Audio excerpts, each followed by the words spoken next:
Рахадамов дар муқобили Идибек Сафаров. Идибек Сафаров дар марҳилаи нимниҳоӣ шикаст хӯрд. Аз ин рӯ як озмои камтар гузаронидааст дар қиёс ба Муборак Қадамов. Муборак Қадамов фурқат бошад. қариб ки 5 давр рақобат кард. агарчи як давр озод буд, вале на озод набуд. қариб ки 6 рақобат анҷом дод. фақат дар як рақобат шикаст хӯрд дар қувозмои тасаллубахш бар муқобили Идибек Сафаров ғолибият ба даст овард ва ба ҳамин тариқ тавонист ки то ин марҳилаи рақобатҳо рохат бигирад. тақдири медали биринҷии якум рӯшан хоҳад шуд пас аз дақиқаҳои маъмулӣ. ва агар варзишгаре тавонад ки усул фануни ҷудоро истифода кунад, бори дигар бубинед инҷо Сатторов агарчи қомати пастар дорад дар муқобили ҳарифаш, вале барои партов кардан аз болои шона мавқеият дорад, аммо аз кадом омилҳои дифоии варзиш ҳарифаш аст ки наметавонад усули партови болои шонаро мавриди истифода қарор бидиҳад. вале баръакс Муборак Қадамов аст ки амалкард нишон медиҳад барои партоб кардан аз болои шона. ду маротиба паёпай он равиш ё усули сеои наге дар мадди назари фурқат буд, вале натавонист то ба охир бирасонад ҳамон равиши партобиро. бори дигар акнун аз усулҳои косото гаке истифода мекунад. бо як ҳолати нимқат кардани пои чап ё рости худ бар пушти пои ҳариф зарба задан.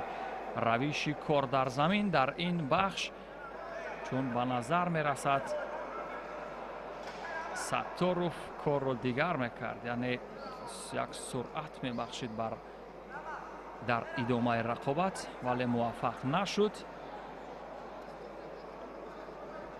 ва машварачиён ки аз саҳни толор ба ин варзишгарон маслиҳат медиҳанд, якум захватро мегӯянд, яъне ҳамун кумиката ё ҳамон марҳилаи қапиданро бояд якум гирифт.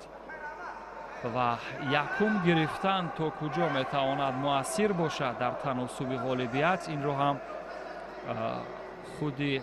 аз худи варзишгар вобаста аст, аз суръати амалкардҳои партобии варзишгар вобаста аст ки то кадом дараҷа он қапидани якум ва иҷро кардани фанунро истифода мебарад. мавқеият ва рафт ба ҳамин тариқ ва зари усули партобии болои шона ба маврид истифода шуд.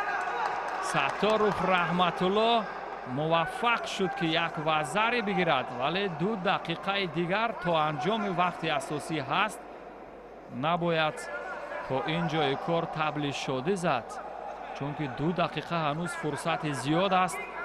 метавонад вазн ба куллӣ тағйир ёбад ва ё бо равишҳои дифоӣ ва вақткушӣ агар Сатторов тавонад ки он фурсатҳои боқимондаро пушти сар кунад, пас ғолибият насибаш хоҳад шуд ва медали биринҷиро хоҳад гирифт. як вазари дигар барои тамом шудани ин рақобат кифоя ҳаст. ва як маротибаи дигар низ бо самти чап кӯшиш кард, бо самти рост агарчи як ҷаҳду талоше дошт ва он ҳам самар дод, вале ба самти чап акнун бубинем ки муваффақ намешавад дар идомаи рақобат. ва бубинед чӣ гуна ҳалук аз байн осотогари бисёр хуб истифода шуд, вале самарабор не.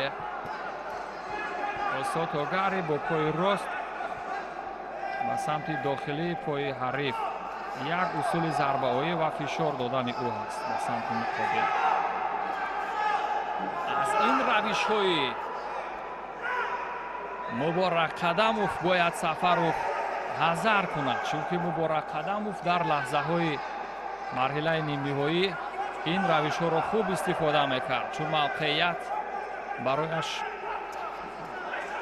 муҳайё мешуд ё фароҳам меомад.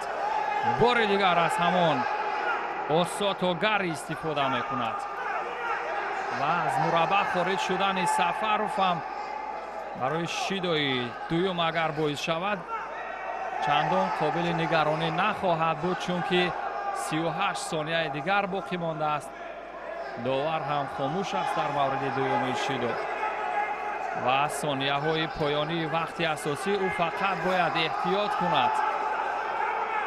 равишҳои дифоъ ва як томои наге бенатиҷа ва ин равиш ҳаракат низ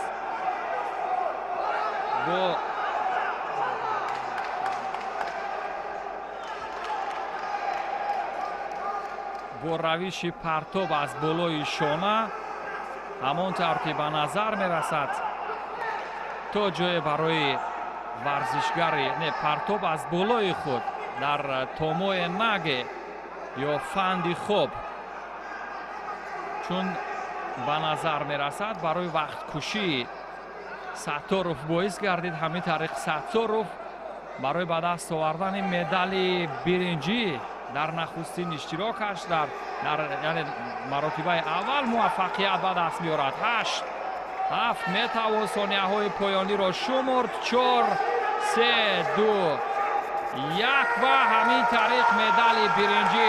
шӯру шавқи мухлисон имрӯз аз мухлисони виҷае бархурдор буд Сатторов, чун ба назар мерасад дар ин маҳалли баргузории мусобиқа Сатторов воқеан мухлисони зиёд дошт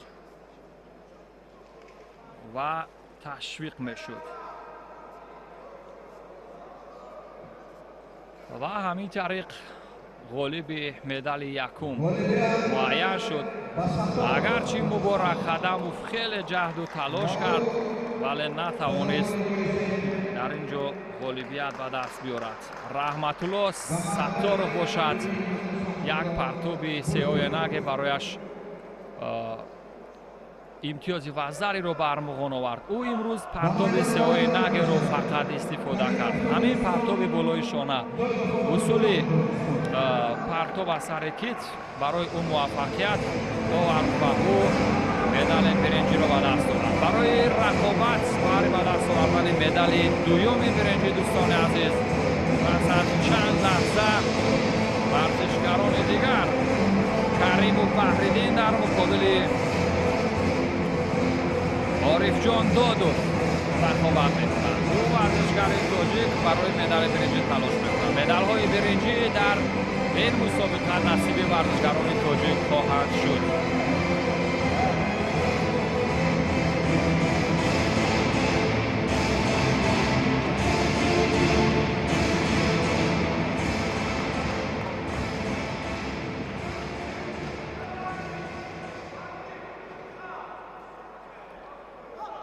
рақобат оғоз шуд дӯстони азиз. ин варзишгарон низ дар марҳилаи муқаддамотӣ хеле хушдурахшиданд.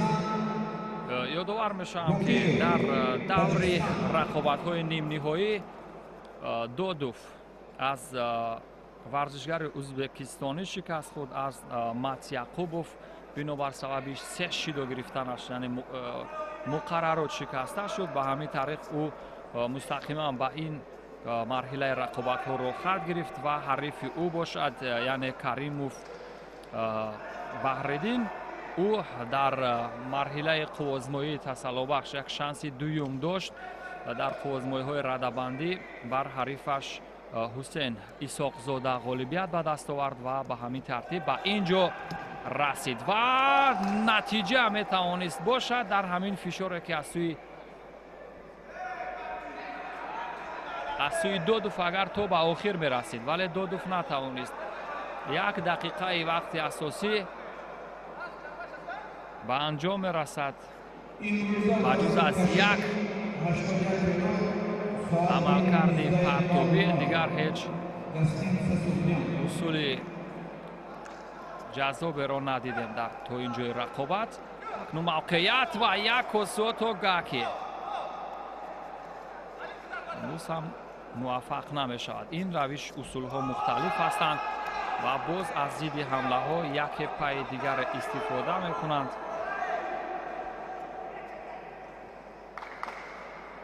ва ولی هنوز هم موفق نمیشوند. اصولهای ضربه‌ای یاکو گاکی در حالت نیم قطع شدن و با پای ضربه زدن و این یا آن سمت پای حریف نیز در عین اجرا شدنشون میتواند تعادل ورزشگر را گم کنند و او تواند که غالبیت به دست بیارد. اما تا کجا موفق میشد وقت نشان خواهد داد.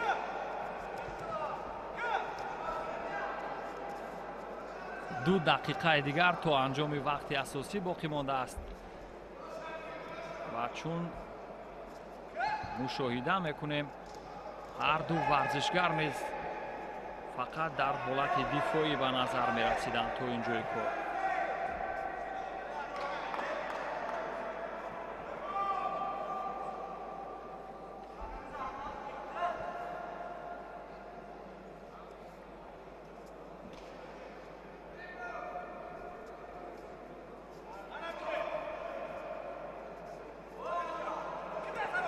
این رقابت به مثل رقابت دیگره که برای به دست آوردن مدال برنجی ورزشگران عموما هنرنمایی کردن، یعنی جذابتر نیست، چون که در آزمایش گذشته واقعا مخلصان از گویا در برابر پهلوانان گوشتین میگرفته باشند شور و شوق برپا میکردند و محیط سالن رو دیگر میکردند. یک دقیقه بیشتر یک دقیقه و 8 ثانیه باقی مانده است تا انجام وقت اساسی.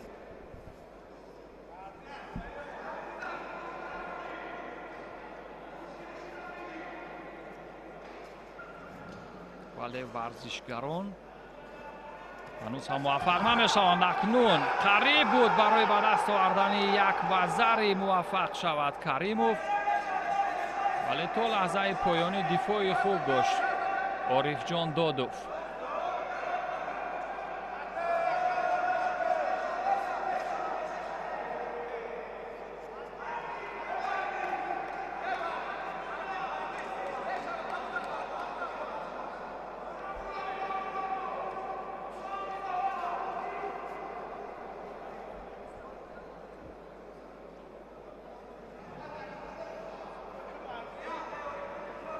ثانیه های پایانی وقت اساسی آزمایش باقی مانده است.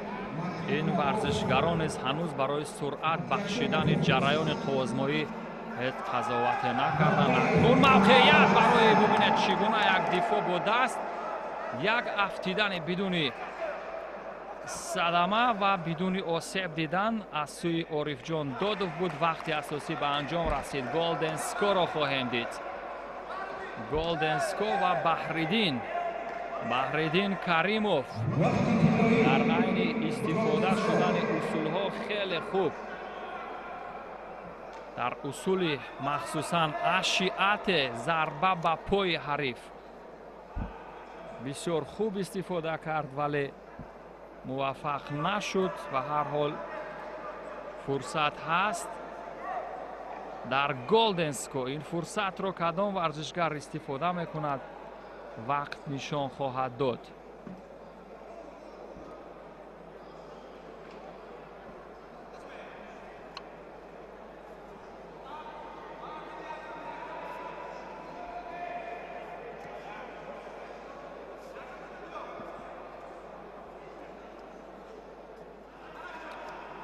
اکنون آغاز گلدن سکو امروز در رقابت‌های مرحله مقدماتی خیلی نتیجه بخش بود.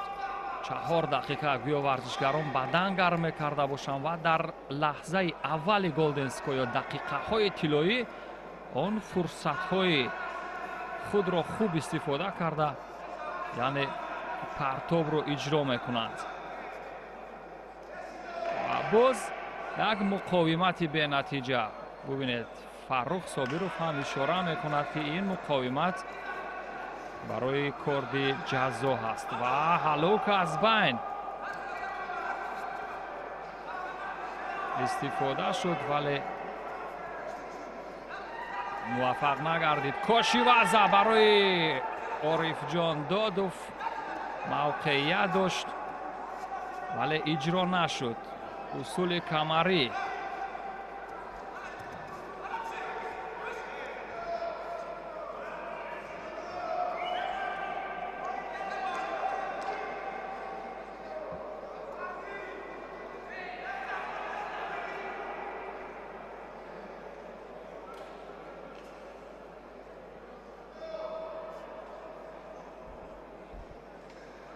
дар маҷмӯъ 5 дақиқа бештар ин варзишгарон рӯёрӯи ҳам қарор гирифтанд. Дар намолавҳа ба ҷуз аз 2 корди ҷазо дигар натиҷае нест. ва Шидо бо сабаби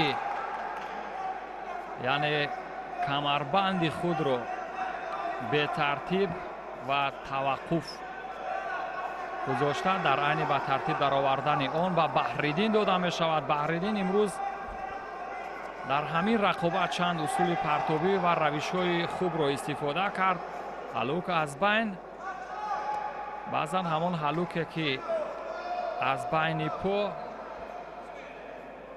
истифода мекунанд варзишгарон, ҳалук аз байн ва ба самти пушт мепартоянд, баъзе ҳолатҳо осеби ҷиддӣ мерасонад, садама мезанад ба варзишгар. Ва акнун зидди ҳамла бубинед, қазоват мешавад акнун дар мавриди ҳамон лаҳзаи поёнӣ ва ҳайати комиссия ё доварони канорӣ дар ин маврид бояд қазоват кунанд ва бубинанд ки ин лаҳзаи поёние ки як фишор буд аз сӯи Баҳриддин бар ҷониби Орифҷон ва касе аз варзишгарон яъне як суръати баланд нишон надод ки мо қазоват кунем. доварон инҷо дар мавриди қазоват мегӯянд ки ҳеҷ чиз набуд. ҳайати комиссия ва рақобат акнун аз лиҳози вақт дарозтар мекашад. дақиқаи шашум ҳам пушти сар шуд. оғози дақиқаи ҳафтум аст. ин низ бидуни натиҷа ба анҷом мерасад. Шидо ба Орифҷон Додов. аз назари кортҳои зарди ҷазо натиҷа баробар аст. ҳалук аз байн ё ҳамон Учимата бенатиҷа ва зидди ҳамла Учимата, боз Учимата, пара Учимата ва партоби болои шона ва коучигари ҳам бенатиҷа шуд. ба шикам меафтад Баҳриддин Каримов. ҳамин тариқ рақобат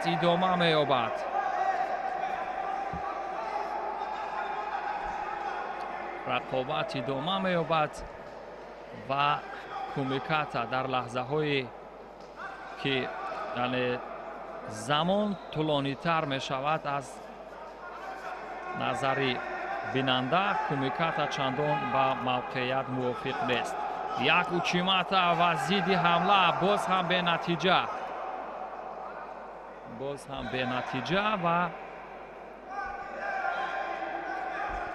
дақиқаи ҳафтуми қуввозмоӣ ҳам пас аз чанд сония ба анҷом мерасад. имрӯз голденскоҳо хеле тӯлонӣ шуданд, яъне аз нигоҳи вақт ё замон дарозо кашиданд ва ҳамин тариқ мавқеият ҳамоно бар ду ҷониб аст. ҳар ду варзишгар бубинед ки аз як самт истифода мекунанд ва як косотогаке бенатиҷа буд дар ин лаҳзаи рақобат ҳам. ва Фаррух Собиров ҳамоно ва варзишгарон ишора мекунад бояд камарбанд ба тартиб дароварда шавад. варзишгарони тоҷик низ воқеан рӯёрӯи ҳам як рақобати мушкилгузареро доранд. касе аз ин варзишгарон имкон намедиҳад то ҳарифаш аз як усули партобӣ истифода кунад, ба мақсад бирасад.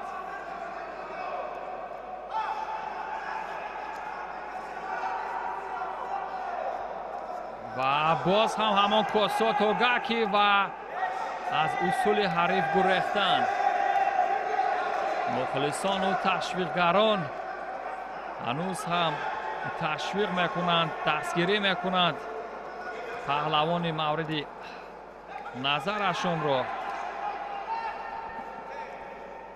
ва акнун дар мавриди сеюмин Шидо шояд қазоват шавад ва ин ғолиби ин мусобиқот низ бо шикастани муқаррарот яъне Хансу Кумаке муайян шавад.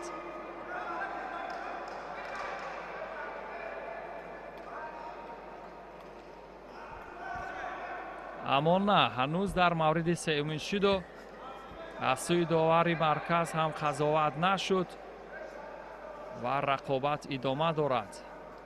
ببینید این دقیقه نهم قوازمایی است.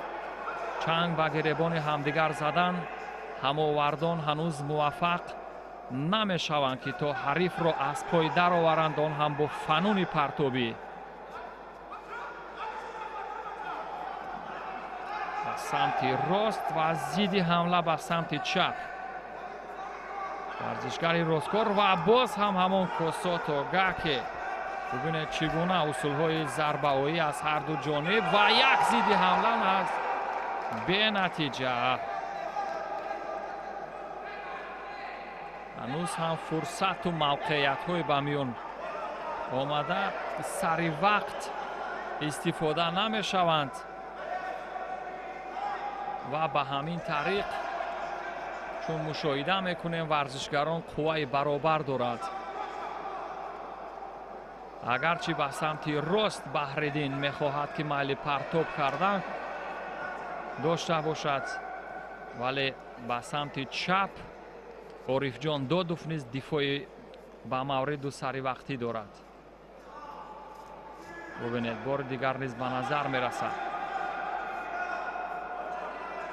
جریان یا رفت قوازمایی سستر شد. اشیعت ضربه با پای به سمت پای چپ حریف از سوی بحرالدین هم تعادل حریف را گم نکرد. هر دو ورزشگر هم خیلی خسته شدند امروز که قوازمایی های بیشتر گذران. یک سیاه نگنیز به نتیجه به انجام رسید و در مجموع دقیقه دهم رقابت از دوستان عزیز. امروز یک رقابت از نگاه زمانی زیادتر و طولانی‌تر و یک حرکت جذابی عارف جان دادوف بر ضد حمله حریفش توانست که وزری بر مقام بیارد و او توانست که در این مرحله از مسابقه بین المللی جام پرزیدنت جمهوری تاجیکستان آید به جودو مدال برنجی به دست بیارد. اکنون برای آنکه نوبت به فینالیست ها ورزشگرانی که در مرحله نهایی رقابت میکنند باید فرصت بدهند و آن خستگی که دارند باید بیرون از تتم رفع کنند. غالب هم رسما اعلان می شود دوستان عزیز و پس از چند لحظه باز یک رقابت جذاب و دیدنی ما و شما را انتظار است. شبکه تلویزیونی ورزش را ترک نکنید تا شاهد درخشندگی ورزشگران تاجیکستانی و ازبکستانی باشید. پس از چند لحظه یک فینالی که واقعا ما و شما از انتظارش هستیم برگزار می‌گردد. دادوف باشد، عارف جان مدال برنجی گرفت و بحرالدین کریموف از مدال برنجی به نصیب بود و برای او آرزوی موفقیت را در مسابقه های آینده میکنیم و عارف جان دادوف مدال برنجی به دست آورد. در کارنامه‌اش این ثبت خواهد شد. فینالی که واقعا انتظارش هستیم پس از چند لحظه برگزار می‌گردد دوستان عزیز. آن ورزشگر تاجیکستانی با جودوگی کبوت حریفی و ورزشگر ازبکستانی با جودوگی سفید یا همان لباس‌های سفید و کبوت به میدان میبرند ورزشگران. فینال مرحله نهایی داوری مرکز سهراب رحیموف داور درجه جمهوری این قوازمایی را داوری خواهد کرد. مت یعقوبوف عظمت چمپیون ازبکستان و همچنین در چیرچیخ ازبکستان در جام آسیا توانسته که غالبیت به دست بیارد و در مقابل یعقوب جان باقیف ورزشگر ممتاز و در کار خود استاد تاجیک هنرنمایی قرار میگیرد و ببینیم هنرنمایی کدام از این ورزشگران خوبتر و ارزنده تعریف و توصیف خواهد بود. واقعا در مرحله های گذشته یا مقدماتی یعقوب جان باقیف خیلی درخشان ظاهر شده بود. شیدو با سبب کمکاری در 27 ثانیه رقابت علیه از سوی داور مرکز اون فوراً خلاصه کرد که کسی از ورزشگران نتوانستند که سرعت یا همون فنون جدا را نشان بدهند. یعقوب جان مایل و اجرا و یک زیدی حمله. ببینید موقعیت برای یعقوب جان و دفاع همچون گربسانان یک دفاع خوب داشت که به شکم به پشت نفتید و به شکم زد ورزشگر ازبکستانی.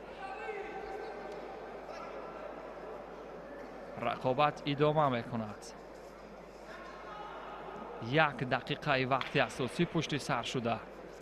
یعقوب جان باقیوف از همان لحظه های اول چون یک ورزشکار جداورزی واقعا در نگاهش پیروزی ها خوانده می شد و ببینیم موفق می شود یا نه، چون در رقابت های گذشته با خشم و غضب در مقابل ورزشگرانش در می افتاد و امروز این تومای نگه به نتیجه از سوی ورزشگر ازبکستان در لحظه 1.5 دقیقه وقتی معمولی به نتیجه کمربند و لباس ورزشی و ترتیب در آورده می شود و به همین طریق یک نفس رس می کند یعقوب جان و حریفش عظمت.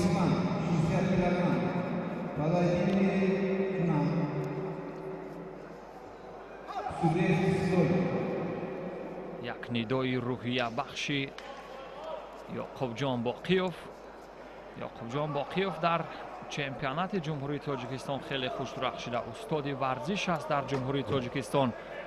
از نگاه مقام و مرتبت هر دو هم در یک سطح و وزن قرار دارند. هر دو هم نمیتوان گفت که ورزشگران برابر قوه هستند و ببینید چگونه تعادل گم شد در حالی که ورزشگر ازبکستان نتوانست با آن روش اجرا شدن هلوک از بین را استفاده کند.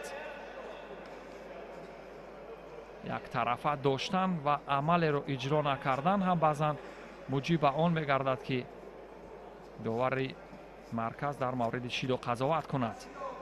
ورزشگر ازبکستانی چپکار است به سمت چپ و هلوک از پیش پای حریف در بسیار حالت ها خوفناک است.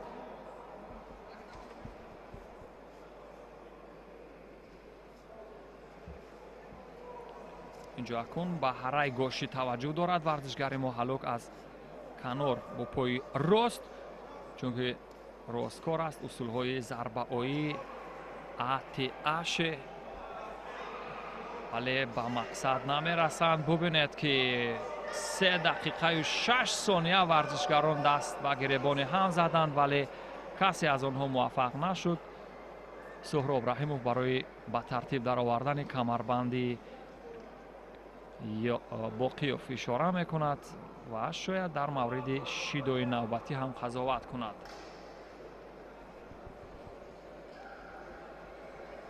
سالن برگزاری مسابقه در عین یک تنفس خاموش است. به هر دو ورزشگر هم شیدا مخلصان و طرفداران و تشویقگران امروز تشنه آن پرتاب های هستند که برای آنها حضور و حلاوت میبخشد. ببینید موقعیت برای ورزشگر ما هنوز مهیا نشده. باز هم سمت چپی گریبان حریف و با دستی چپ از سر آستین حریف موقعیت و ببینید چگونه احساس میکند ورزشگر ازبکستانی که پای را نزدیک میکند و یک اصول ضربه‌ای که مشاهده کردیم اشیکامی وضع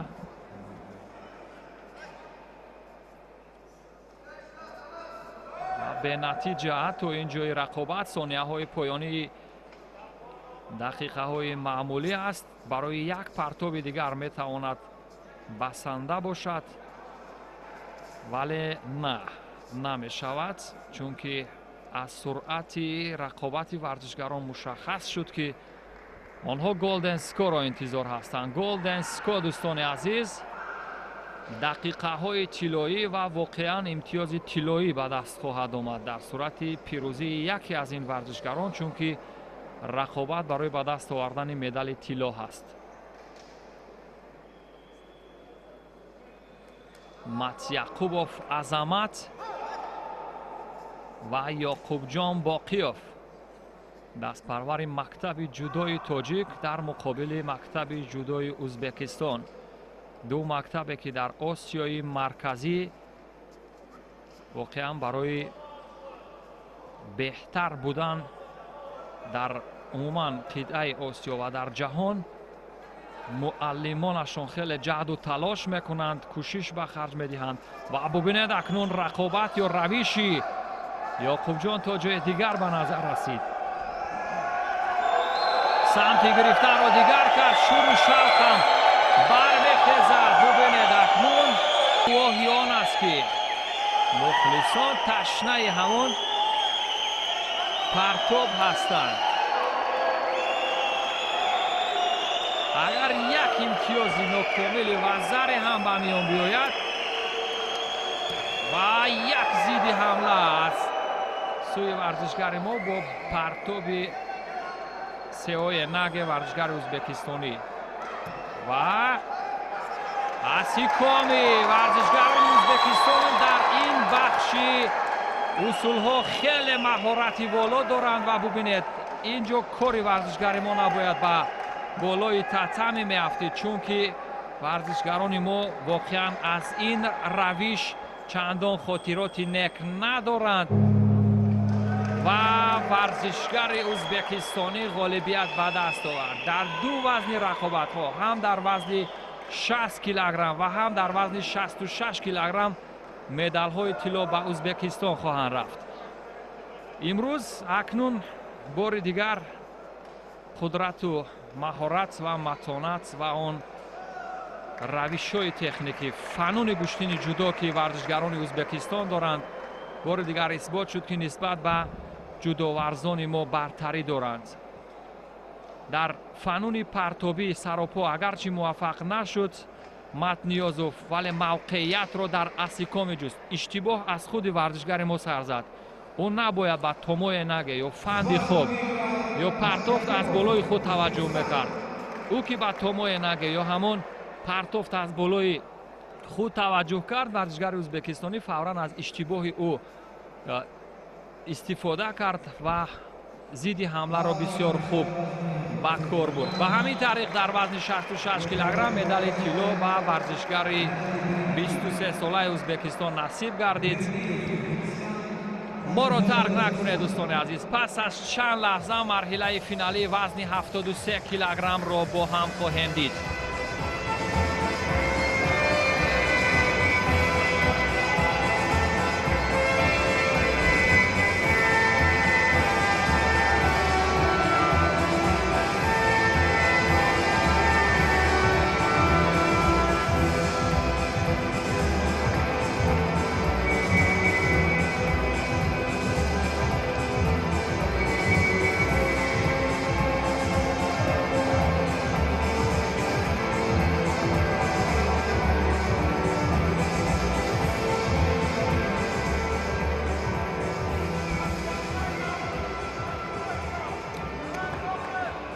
ва дӯстони азиз, аз баромадани варзишгарон низ бармеояд ки як рақобати ҷаззобу диданиеро низ дар вазни 73 килограмм тамошо хоҳем кард. на як, балки се рақобатро варзишгари ӯзбекистонӣ Бердиев Шоҳрӯз бо ҷудогӣ сафед аст ва ҳарифи ӯ бошад Расулов. варзишгари тоҷикистонӣ бо ҷудогӣ кабуд ҳаст. на Каримзода ҳаст. Каримзода бисёр суръатнок ба назар мерасад, яъне усулҳои партобиро мехоҳад хуб истифода кунад, вале муваффақ намешавад. Каримзода Наврӯз дар ин рӯзи рақобатҳо хеле хуш дурахшида буд. аз марҳилаи якум, дар даври якум Абдуғаффор Турдиев, як тан аз варзишгарони шинохтаи ӯзбекистониро мағлуб карда буду ба ин ҷои рақобатҳо расид. ولی هنوز موفق به کسب امتیاز نشده است.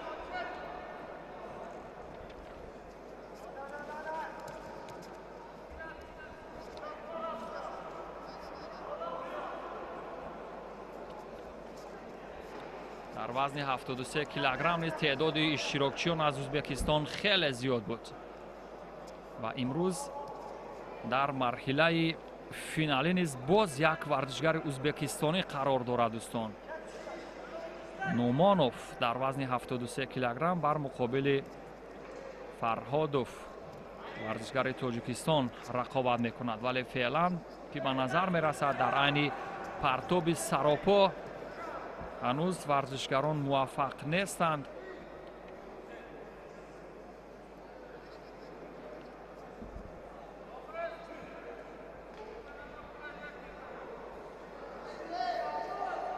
داور مرکز، داور درجه جمهوریوی حسین زاده این قوزمایی را قضاوت میکند. رقابت برای به دست آوردن مدال برنجی یکم هست. دوستان عزیز، در وزن 73 کیلوگرم کریمزاده نوروز در مقابل بردیف ازبکستانی. بردیف شاهروز از سرخندریای ازبکستان هست. او در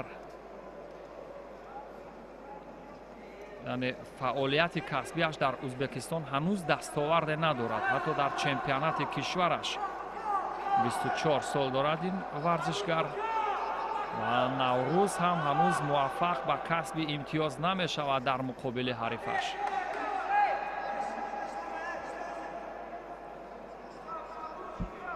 در وزنهای سبک 60 و 66 کیلوگرم مدال های طلا را ورزشگران ازبکستان به دست آوردند، ولی امروز در وزن 73 کیلوگرم نیز یک ازبکستانی دیگر در فینال قرار دارد و انتظار می‌شویم دور نرود. دوستان عزیز، مرحله فینالی رقابت، مرحله نهایی نیز باز هم جذاب‌تر خواهد شد.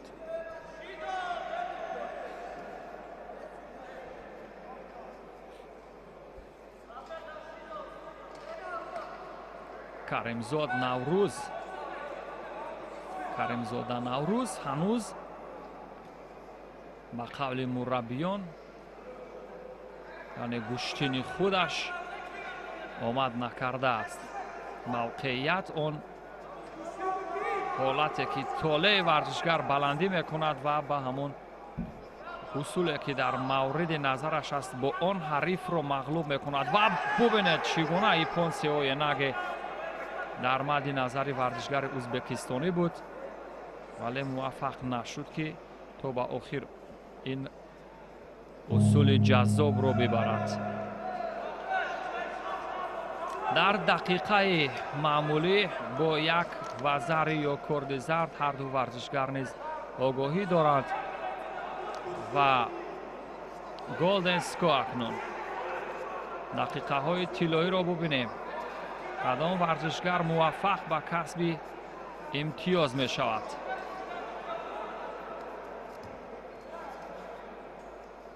هیچ کدام کوشش نمی کنند. نخستین شده همون اصولی پرتابی. اکنون موقعیت می جوید کریمزاده.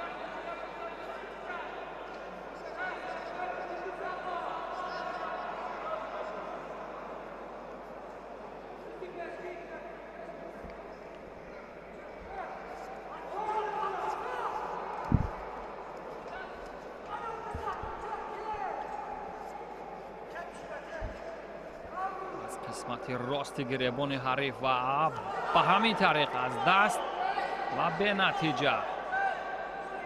شاید در مورد شیدای دویون اهل داوران قضاوت کنند. بله، با سبب کمکاری شیدای دویون و ورزشگر ازبکستانی به همین طریق رقابت ادامه میکند. دقیقه پنجم و یک زیدی حمله رو ببینید. وزری به ورزشگر ازبکستانی در گلدن سکو پیروزی او را تامین خواهد کرد، اما داوران در این مورد قضاوت میکنند چون ورزشگر ما یعنی به بدن نافتید و بعدا نفتید گویا ببینیم نواری تدریجی رو تماشا میکنند هیئت داوران و در این مورد قضاوت میکنند که چگونه صورت گرفته است همین لحظه و وزری میگویند وزری همین طریق ورزشگر ما از مدال برنجی به نصیب موند اگرچه غصه و حسود میخورد ولی این فایده نخواهد چون که موقعیت را از دست داد با یک اصول ضربه‌ای ورزشگر ازبکستان توانست که او را تعادل او را گم کند و او را از پای در آورد همین طریق مدال برنجی یکم به ورزشگر ازبکستانی نصیب گردید بردیف مدال یکم برنجی را گرفت شاهروز بردیف و برای به دست آوردن مدال دوم برنجی میرزا جمیل رمضانوف در مقابل رسولوف حافظزاده قرار میگیرد نه در مقابل رسولوف بله رسولوف آنها که در مرحله نیم نهایی از حریفی ازبکستانی اشنومانوف شکست خورده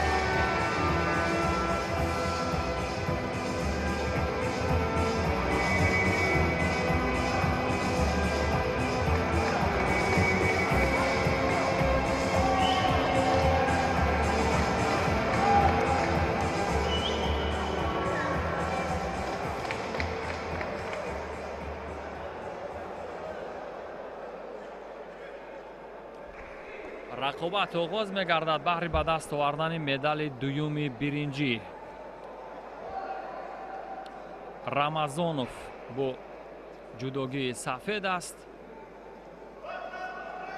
رمضانوف میرزا جمیل اون نیز پهلوان شناخته تاجیک است تجربه اشتراک در مسابقات سطحی بین المللی را دارد و همچنین استاد ورزش است در مقابل رسولوف قرار می‌گیرد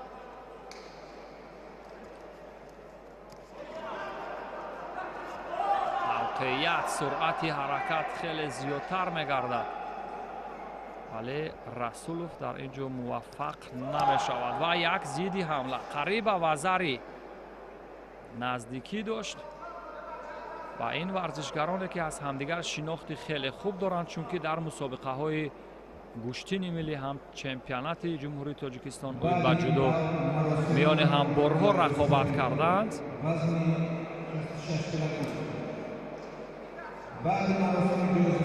رمضانوف میرزا جمیل بعد از آنکه که در خوازمای تسلی بخش بر الهام حافظزاده غالبیت به دست آورد با اینجا راحت گرفت و رسولوف باشد بعد از آنکه که در مرحله نیم نهایی از ورزشگر ازبکستان شکست خورد تا اینجا رسید رسولوف سعید مختار اون از پهلوان شناخته است و دستاوردهای او هم بیشتر در داخل جمهوری به چشم می رسند از مسابقات سطحی بین المللی و فصلهای جدای جهان خاطرات نیک در کارنامه ندارند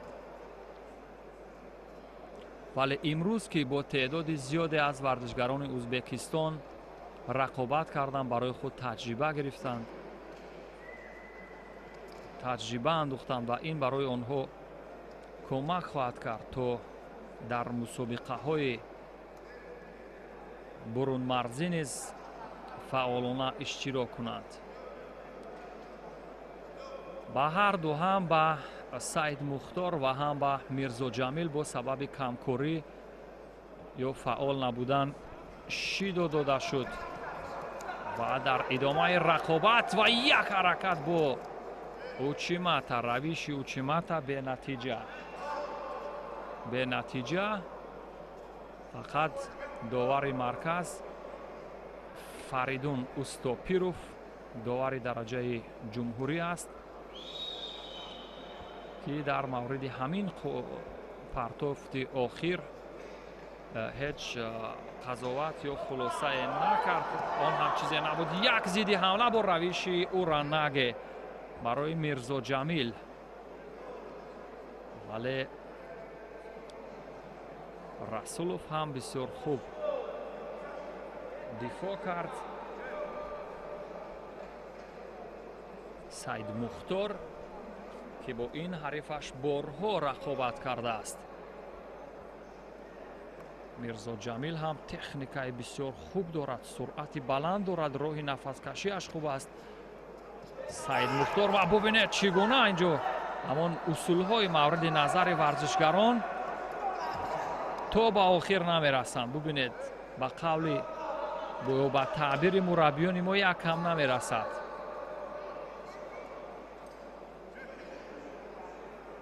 рақобат идома меёбад. ин хуб озмоӣ барои ба даст овардани медали дуюми биринҷӣ аст дар вазни то 73 килограмми рақобатҳо. ҳамон тавр ки шоҳид шудем дӯстон, як медали биринҷӣ аллакай мушаххас шуд ки насиби варзишгари ӯзбекистон шуд. бердиев шоҳрӯз ҳам аз қуввозмоиҳои тасаллубахш шанс пайдо кард ки медали биринҷиро ба даст биёрад. мирзо ҷамил ва ҳамчунин саид мухтор, ду варзишгари тоҷик ки имрӯз рақобат мекунанд. яке аз инҳо пирӯзи ин марҳилаи рақобатҳо хоҳад шуд, дар марҳилае ки барои ба даст овардани медали биринҷӣ, вале ҳанӯз муайяну мушаххас нест. имрӯз воқеан рақобати ин варзишгарон ҷолибу ҷаззоб буд. равишҳои партобии учиматов дар мадди назари ҳарду варзишгар аст, вале муваффақ намешавад касе аз варзишгарон то усули партобиро нахустиншуда иҷро кунад. 2 сонияи дигар то анҷоми вақти маъмулӣ ҳаст. ба ҳамин тартиб голден скоро бо ҳам хоҳем дид.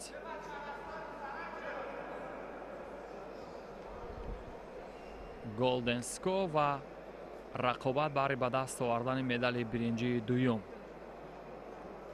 имрӯз ҳам варзишгарони тоҷик дар чандин марҳилаҳои рақобат бо ҳам рӯбарӯ шуданд. дар муқобили ҳамдигар низ аз равишу фануни мухталиф истифода мекарданд.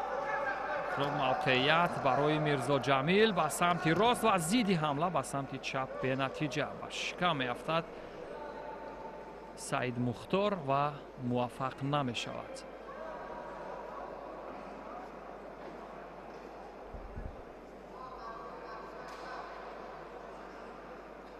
голденскоҳо дар дуюмин рӯз аз рақобатҳои мусобиқаи байналмилалии ҳафтумин ҷоми президенти ҷумҳурии Тоҷикистон оид ба ҷудо хеле дароз шуданд.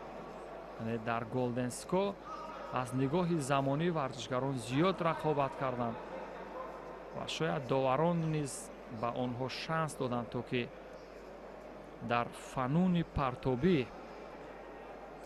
муваффақ шаванд, на бо ҳамин қапидану истодан ва ғалат гирифтани ин ё он самти киманои ҳариф, балки ба хотире ки мухлисон низ аз иҷрои фануни ҷудо ҳаловат баранд. дуюмин шидо ба ҳарду варзишгар бо сабаби камкорӣ рақобат идома мекунад.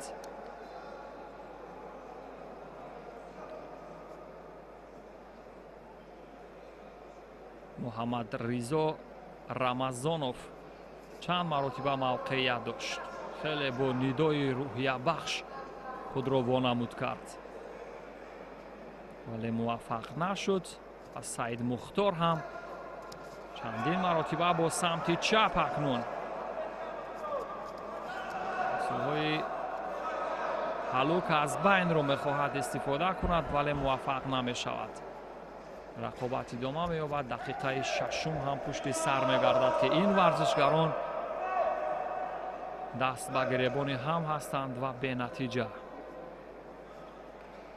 барои доварон низ шояд мушкил хоҳад буд дар мавриди варзишгари ғолиб қазоват кардан бо шидо, чунки ҳарди ин варзишгарон ҳамтим ҳастанд ва дар яъне як даста тамрин мекунанд. аз ин лиҳоз дар варзиши размии ҷудо яъне бояд рақобат кунанд ва ин ҷуфт бояд ғолиби худро пайдо кунад. Инҷо бидуни ғолибият наметавон медалро ба даст овард ва ҳамин тариқ Саид Мухтор бо даст дифоъ кард аз як равиши Муҳаммадризо.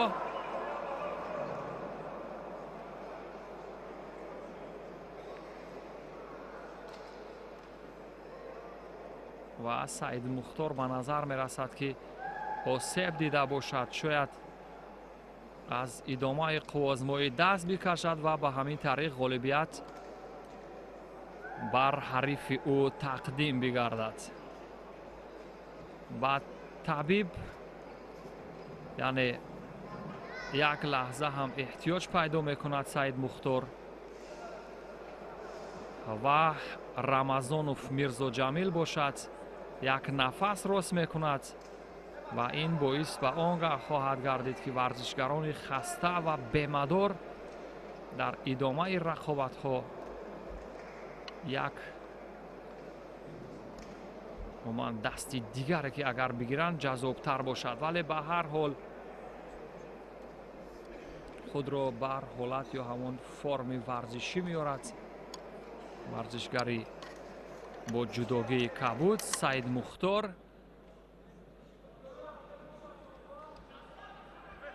ва рақобат идома мекунад миёни Рамазонов Мирзоҷамил ва Саид Мухтор Расулов.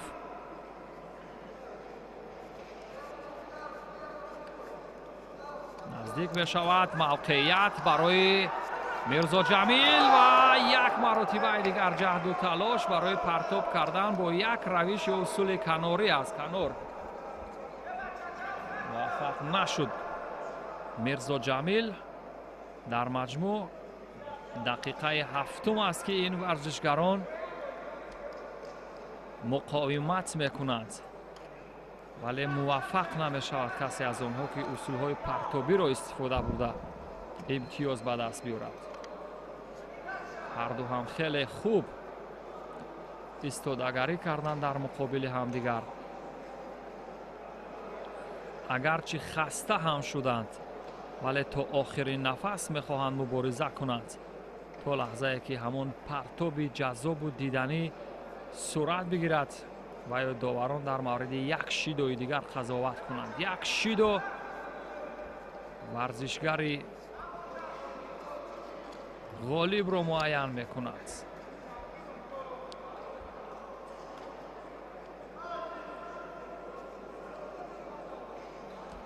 мавқеи гирифтанро дигар кард ба учиматаи классикӣ, на ба кумикатаи классикӣ мегузарад Мирзоҷамил, вале муваффақ намешавад.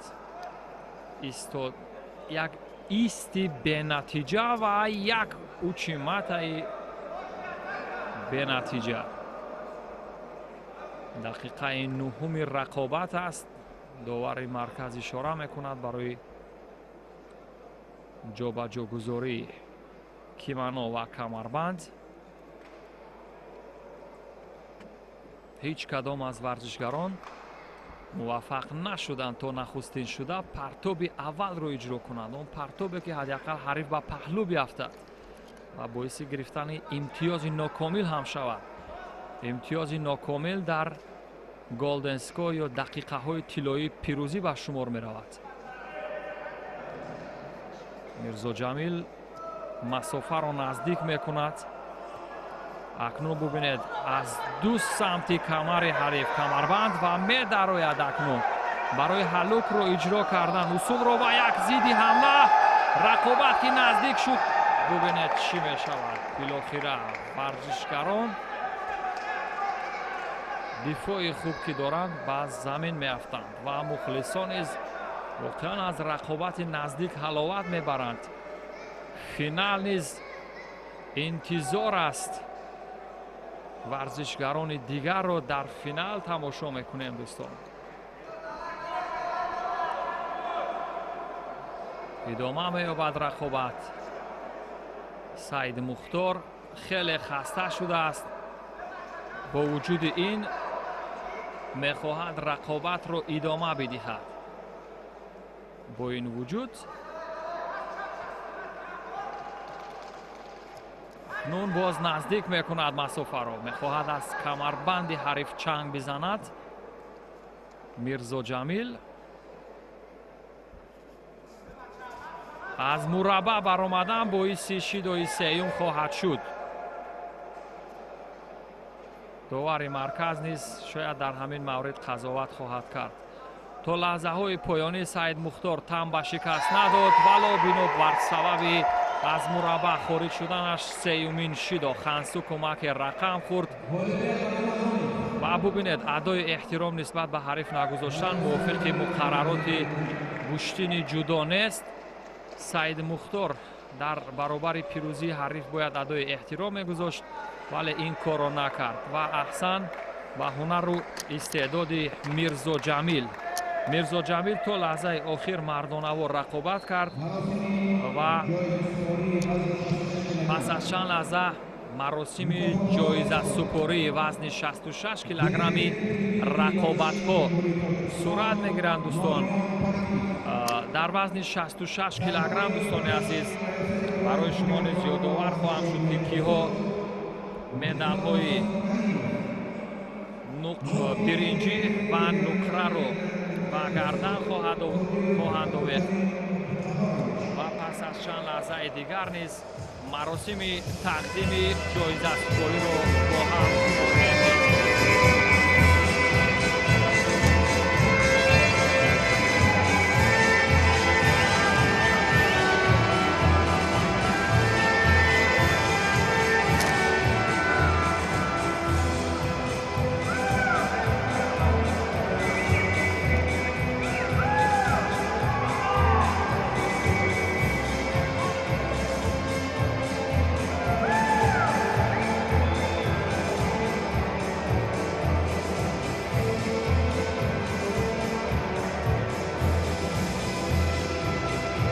варзишгарони куштолаи вазни то 66 килограмм ба болои саку ё зинаҳои ифтихорӣ мераванд ва ёдовар мешавем ки тӯҳфаҳои таъсиснамудаи кумитаи тадорукотро ба ғолибон тақдим мекунад. Нориён Парвиз, директори муассисаи давлатии телевизиони варзиш, ҳамчунин Каримов Мирзо Хуҷа, сардори раёсати ҷавонон ва варзиши вилояти Суғ ва ҳамчунин Қодиров Абдукарим, намояндаи ширкати букмекерии миллии Формула 55. варзишгароне ки ду медали биринҷиро ҳамакнун ба гардан меовезанд, воқеан рақобати сахту сангинеро пушти сар гузаронданд. дар рақобат баҳри ба даст овардани медали биринҷӣ Сатторов дар муқобили ҳарифаш Муборак Қадамов рақобат кард ва бо як партоби ҷаззоби болои шона пирӯзӣ ба даст овард ва Сатторов Раҳматулло медали якуми биринҷиро гирифт. медали дуюми биринҷӣ бошад Каримов тақдим мегардад. Баҳриддин Каримов дар рақобати охираш Орифҷон Додовро мағлуб карду ба гирифтани медали тилло, медали нуқра мазалан биринҷӣ ва медали биринҷӣ шарафёб гардид. медали нуқра бошад ва Ёқубҷон Боқиёв насиб гардид. Мирзо Хуҷа Каримов, сардори раёсати кор бо ҷавонон ва варзиши вилояти Суғ медалҳоро медали ва ифтихорномаҳоро ба варзишгар тақдим мекунад ва пирӯзи вазни то 66 килограмм варзишгар аз ҷумҳурии бо мо дӯсту ҳамсоя аз Узбекистон Азамат Матяқубов пас аз чанд лаҳза тақдим карда мешавад. Матяқубов Азамат, варзишгари ӯзбекистонӣ, акнун дар ин мартилаи ҳафтуми ҷоми президенти ҷумҳурии Тоҷикистонои ба ҷудо ғолибият ба даст овард. ба ӯ ҷому ифтихорнома ва тӯҳфаҳои таъсиснамудаи قومیته تدارکات تقدیم می‌گردد. اکنون جام این مسابقه را دیرکتوری مؤسسه دولتی تلویزیون ورزش پرویز نوریان و غالب این وزن تقدیم می‌کند. اکنون به خاطر مدال طلای ورزشگر ازبکستانی و افتخار پیروزی او سرود ملی جمهوری ازبکستان صدا می‌دهد.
دوستان عزیز، همین طریق مراسم اهدای جایزه ها به ورزشگرانی که در وزن تا 66 کیلوگرم هنرنمایی کردند و از خود درخشندگی نشان دادند به انجام رسید و ما یک رقابت دیگر را در روز آخری در روز دومی مسابقات با هم خواهیم دید. رقابت آخر است در وزن 73 کیلوگرم. باز یک رقابت که در فینال آن ورزشگر ازبکستانی در مقابل حریفش از ازبکستان هنرنمایی میکند.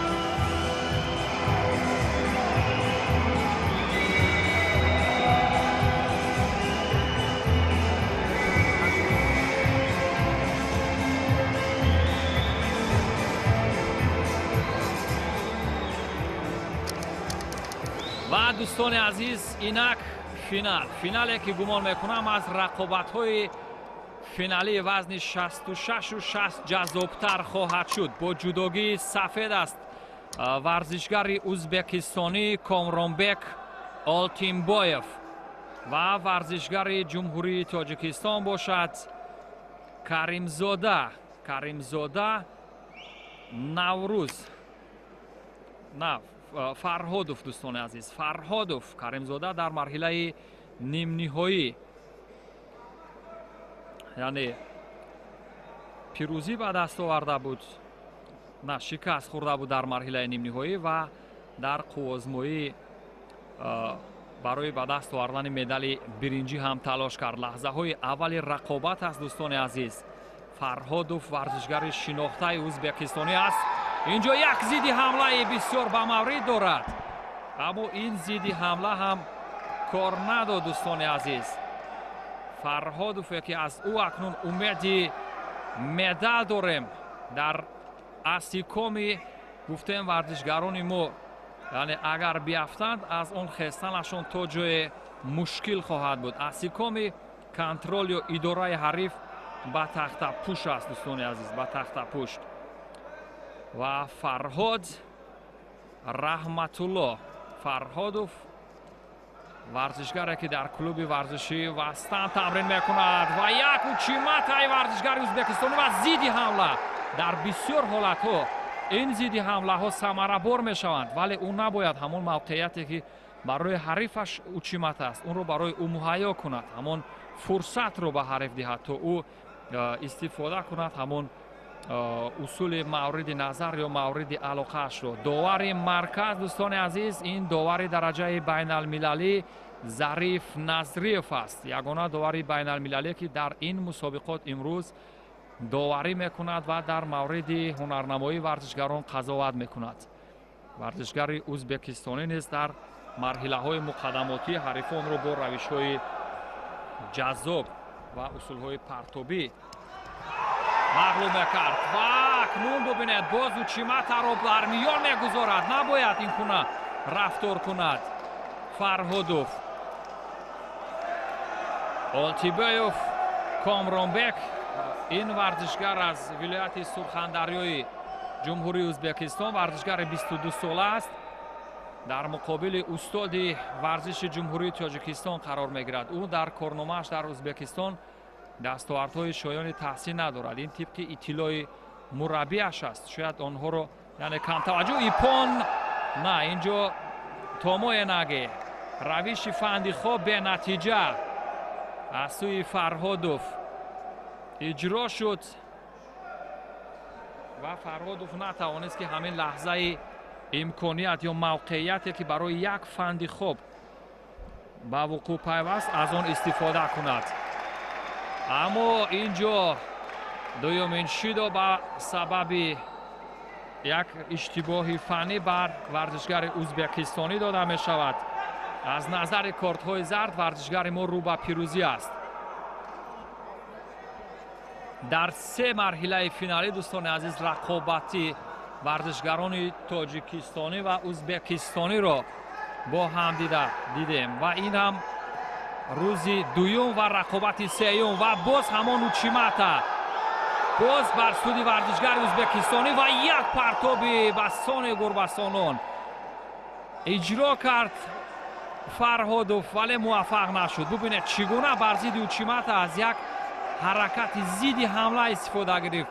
дар бисёр ҳолатҳо алайҳи Учимата дигар равишро истифода мекунанд, онро дар муқобил мепартоянд, вале Фарҳодов бисёр хуб, хеле ҷонон аз болои худаш бо равиши Томое Наге хост ки ҳарифро партоб кунад.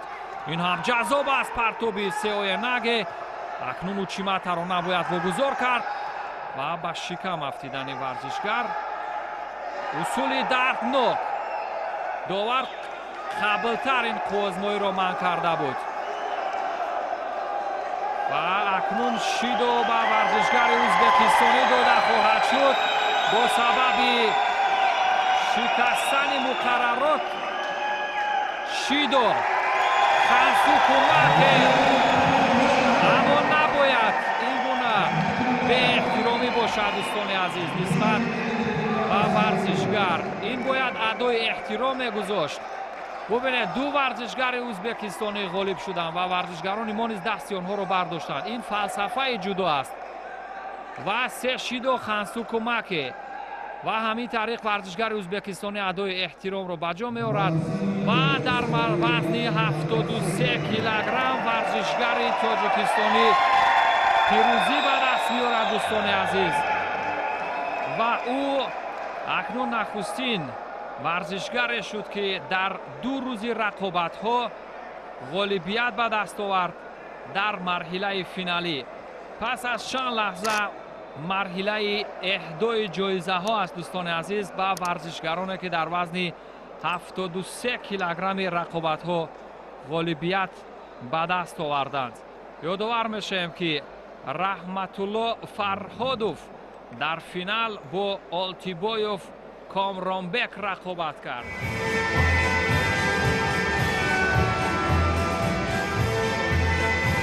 ва дӯстони азизу арҷманд, он лаҳзаи ифтихордар расид. лаҳзае ки воқеан ин лаҳзаро дилхоҳ варзишгар мунтазир аст, интизорӣ мекашад.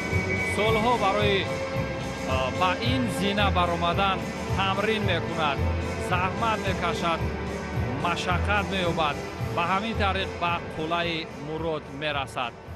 ба варзишгарони вазни 73 килограмм акнун устодон ба ғолибон медалҳоро тақдим хоҳанд кард. ду ҷои сеюмро бо ҳам дидан Рамазонов Мирзоҷамил ва ҳамчунин Бердиев Шахрӯз аз Ӯзбекистон. ва мукофотҳоро бошад Бозоров,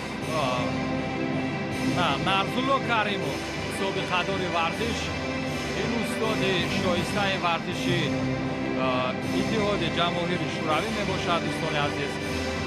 ва ғолибоне ки дар вазни 73 килограмм غالبیت به دست آوردن، مدال‌های برنجی رو تقدیم کرد. بار دیگر یادآور میشم که ورزشگر ازبکستانی شاهروز بردیف با گرفتن مدال برنجی یکم مدال برنجی دوم باشد و میرزا جمیل رمضانوف میسر گردید. میرزا جمیل رمضانوف هم خیلی جهد و تلاش کرد و بالاخره به مقصدش رسید.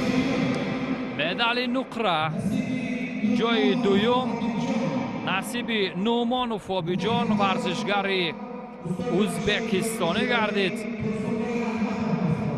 و ترسونبوی رحمتوف رئیس شورای سابقه‌داران ولایت سوخ استاد ورزش جماهیر شوروی و ورزشگری که برنده نشانی نقره گردید تقدیم می‌کند. مدال نقره هم دستاورد خوب است در مسابقه‌های بین‌المللی. پس برای به این سطح هم رسیدن نباید بدون ادای احترام گذاشتن از دور مسابقات خارج شد. و بالاخره قهرمان یا به تعبیر مربیان ما چمپیون وزن 73 کیلوگرمی مسابقه بین المللی هفتمین جام پرزیدنت جمهوری تاجیکستان آید باتزودا و ورزشگر موفق و شناخته تاجیک رحمت الله فرهادوف گردید. استاد ساپیروف استاد ورزش و این ورزشگر مدال طلا را تقدیم میکند و همچنین پس از چند لحظه جامی مسابقات نیز به ورزشگر غالب تقدیم خواهد شد و جام را بازار ناصیروف سردار ریاست ورزش و تربیت جسمانی کمیته کار با جوانان و ورزش نزد حکومت جمهوری تاجیکستان بازار ناصیروف به غالب تقدیم میکند. این هم جام مسابقه و یک لحظه گرفتن عکس خاطروی و تنین انداختن سرود ملی جمهوری تاجیکستان پس از چند لحظه و افتخارات پیروزی ورزشگر تاجیک و به خاطر مدال طلای ورزشگر تاجیک رحمت الله فرهادوف.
همین طریق دوستان عزیز و ارجمند گزارش مستقیم ما از جریان رقابت‌های روز دوم مسابقه بین‌المللی هفتمین جام پرزیدنت جمهوری تاجیکستان آید به جودو به انجام رسد. از طرف خودم و جمعی همکارانم در بخش تکنیکی با به انجام رسیدن گزارش مستقیم امروزه برای شما آغاز خوش را تمنا میکنم.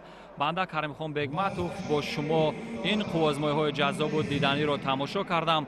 تا فردا در روز سیوم رقابت ها روز و روزگار بر همه شما خوش ایام بکم.